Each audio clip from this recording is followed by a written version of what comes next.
Using your IRA to pay off credit card debt. Hey everyone, Adam Bergman here, tax attorney and founder of IRA Financial.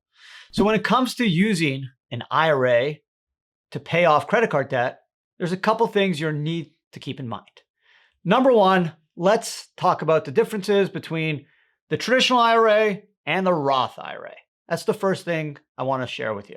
So a traditional IRA, also known as a pre-tax IRA, is a tax-deductible IRA. So you get a tax deduction for the money you put in, but you need to wait to 59 and a half to pull the money out without penalty. Tax is due on the amount you pull out after 59 and a half, but if you pull the money out prior to the age of 59 and a half, you're going to owe a 10% penalty plus the tax. Okay. Now let's go to the Roth IRA. Roth IRAs are after-tax contributions. It's the same limits as pre-tax, $6,000 or $7,000 if you're over 50, 2021. You do need earned income. Roth IRAs do have income limitations, although there's something called a backdoor Roth IRA where you can make an after-tax traditional IRA contribution and then immediately convert it to Roth. Roth IRAs, as I mentioned, are after-tax, no tax deduction, but so long as the Roth's been open at least 5 years, and you're over 59 and a half when you pull the money out, there's no tax when you pull the money out.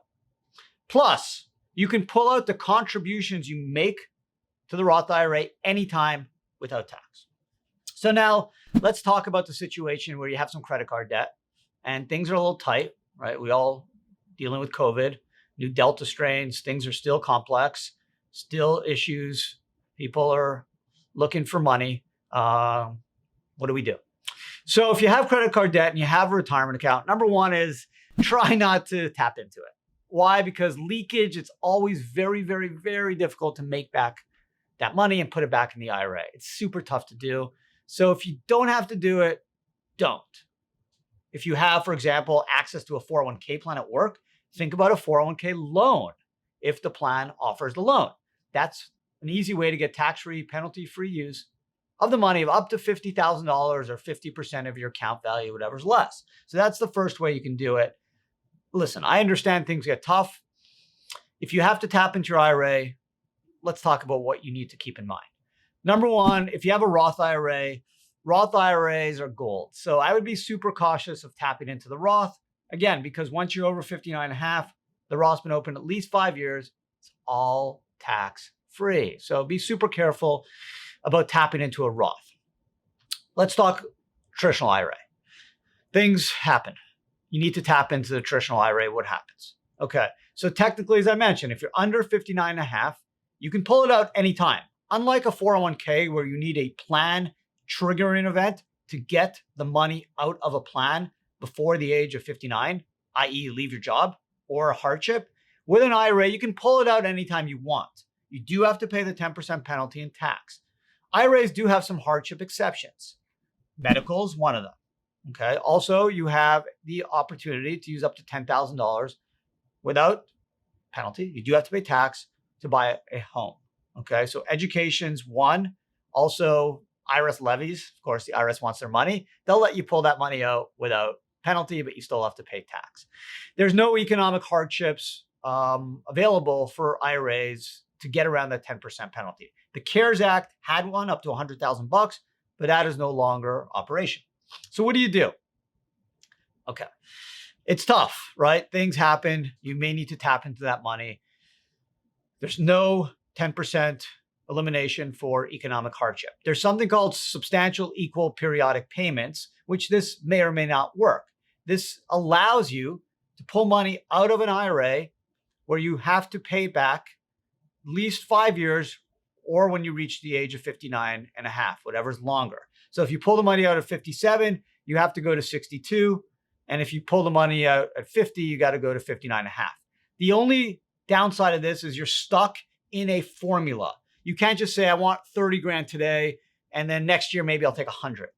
It's based off a formula that's based off a table the IRS provides where you have to take a certain amount each year for that 5-year period or longer. So it sometimes isn't an option because if you need, hey, I need 30 grand today to pay my Amex bill or my Visa bill, the substantial equal periodic payment option won't work. What do? You may need to suck it up and pay that 10% penalty plus the tax. You can do the 401k loan. If you have access to a 401k, pull that money out tax-free, penalty-free. But it's difficult to get around that 10% penalty. The good news is with an IRA, at least you can tap into that money. If you have a 401k and it does not have a loan feature, you're kind of stuck. You need to prove economic hardship. The 401k does have an economic hardship option, but you're going to need to prove it, and you're going to need to show that you're taking out just enough to satisfy that hardship. But the IRA doesn't have that feature because you can pull money out of an IRA anytime you want. It's just subject to that tax and 10% penalty versus the 401k where you need to trigger an event to pull the money out. So all in all, if you need to pull money out of your IRA, credit card, it happens. If you have a Roth IRA, at least you have some options. The one nice thing you may want to do is just pull the Roth contributions out. Let's say you've been putting $4,000 into a Roth IRA for 4 years. So you have $16,000 of contributions. Even though your Roth IRA maybe is worth 30, you can pull that $16,000 out tax-free, penalty-free, and use it to pay off the credit card debt and still keep money in the Roth. So that could be a really interesting solution for you. Or you can say, hey, Roth is gold. I don't want to touch it. Let me go to the pre-tax IRA and I'll deal with the tax and the 10% penalty. I need the cash.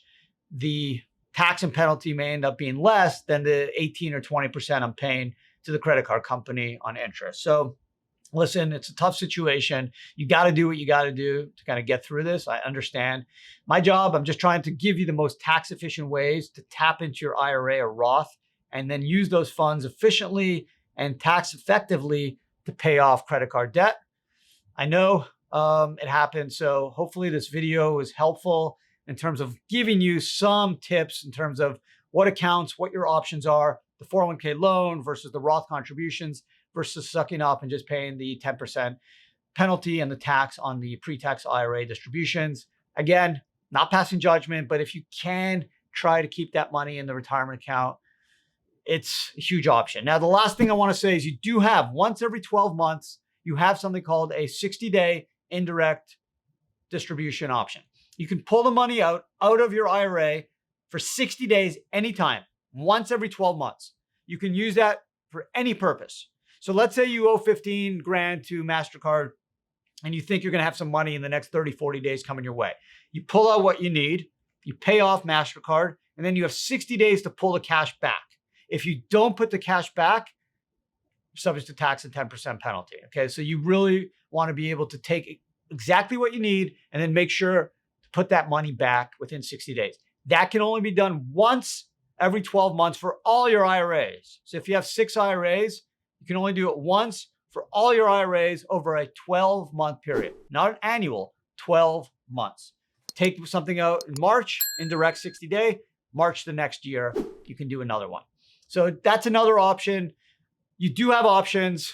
One spectrum's the loan where it's tax-free, penalty-free. The other is just a regular 10% tax distribution on a pre-tax IRA. And then you have some options in the middle, like the 60-dayer. And if you have a Roth, just pulling the contributions out. So there you go. Hope I at least offer you some insight to at least do the most tax efficient distribution. So then you can take care of your expenses and then hopefully still save for retirement at the end of the day.